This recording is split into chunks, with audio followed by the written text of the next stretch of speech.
Namaste everyone. Welcome to today's session of Gita Tarangaalu. Let us begin chanting the invocation prayer.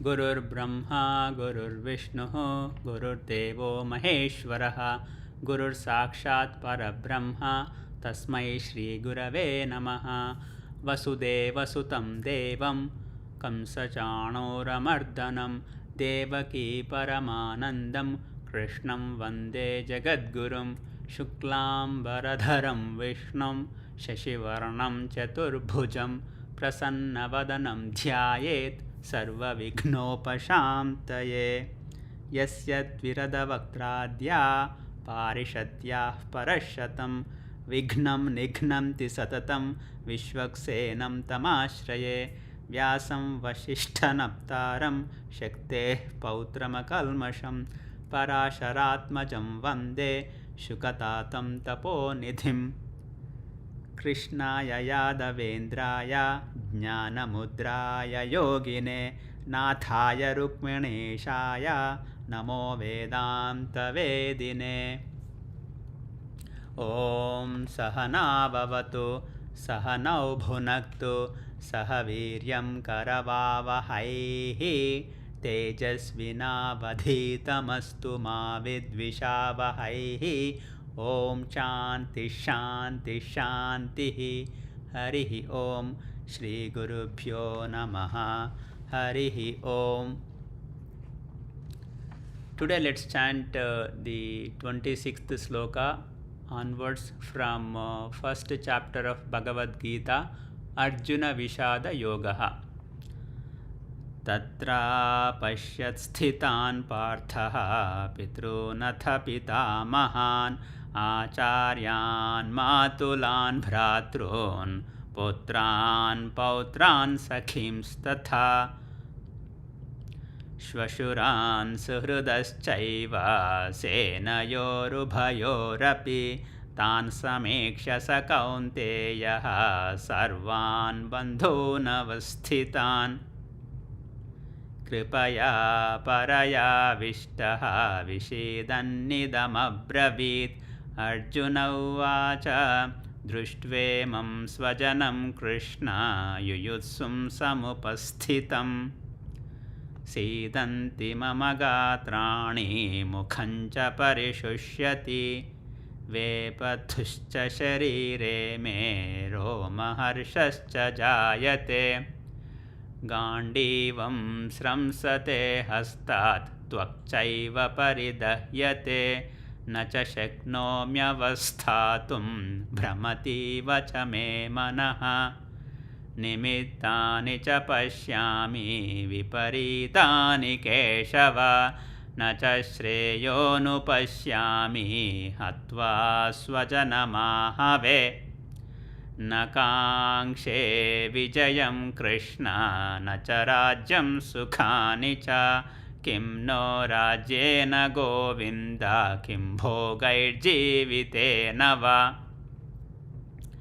yesham arthe kangshitam naha rajyam bhoga sukhani cha ta ime vasthita yuddhe pranam styaktva dhanani cha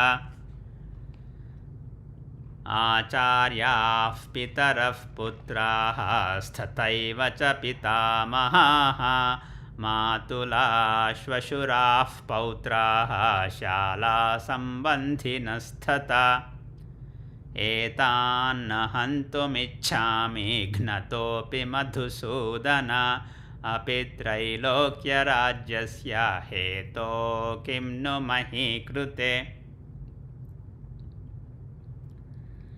Imagine Arjuna standing in the center of Kurukshetra battlefield, surrounded by two armies that grow silent as he looks around. At first, he thinks he understands the situation, a battle for justice, a fight for dharma.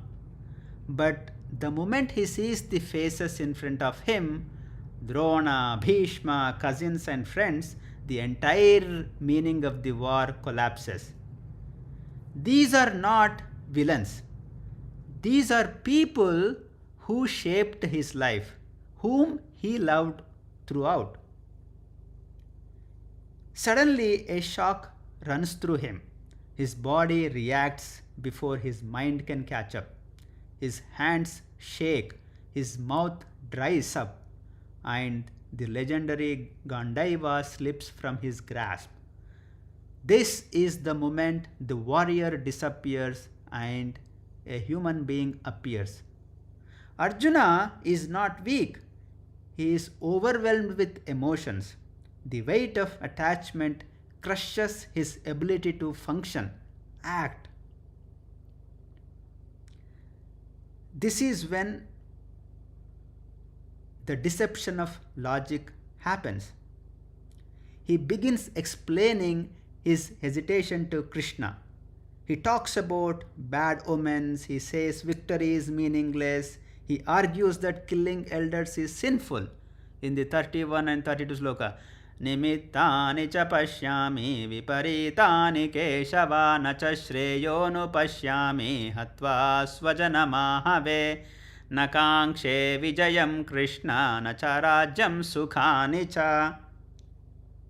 So all of these sound noble, but they are not the actual cause. They are the story his mind invents to defend the collapse already underway. His heart breaks first, his logic arrives later to justify his emotions. This is the rationalization trap. When emotion leads and intellect follows with elegant explanations. But the question is, how do we escape this trap? And what is the practical application? Always scrutinize your higher reasons. You have to be alert when you start using morality, idealism, or complex reasoning to avoid a responsibility you simply don't want to face. Using this 3-question filter. The origin check. Is this reason rooted in principle, or did it appear only after I felt the fear or the emotion? Second, the convenience test. Does this argument lead to the most comfortable outcome? Third, the duty challenge. Would I respect this same excuse from a colleague who has the same duty? By asking these questions, you strip away the disguise and face the duty itself. True principle leads to action. Rationalization leads only to sophisticated surrender. So don't let polished arguments disguise the paralysis. We can take an example. Let's say in the team environment, there is a manager. Person A is a manager, person B is a senior member reporting to the manager. B is very talented but frequently misses the deadlines. Obviously, that leads to degradation of team standards. So what is the manager's duty? Have to give the clear critical feedback to maintain the higher team standards. But the emotion may come into picture. The manager may fear of damaging the relationship or discomforting with conflict or hoping the problem will solve itself. And in that process, the manager might use the polished argument, which we call this rationalization, like, the timing is terrible, he or she is under the pressure right now, his technical output is very, very high, so the cultural impact is minor. I will address this next quarter when things calm down, right? So this is the rationalization trap, which we need to avoid by using this 3-question filter: the origin check, convenience test, and the duty challenge. So with this, let's conclude today's session. Om Shanti Shanti Shanti. Harihi Om. Shri Gurubhyo Namaha. Harihi Om. Thank you. See you tomorrow in the next session.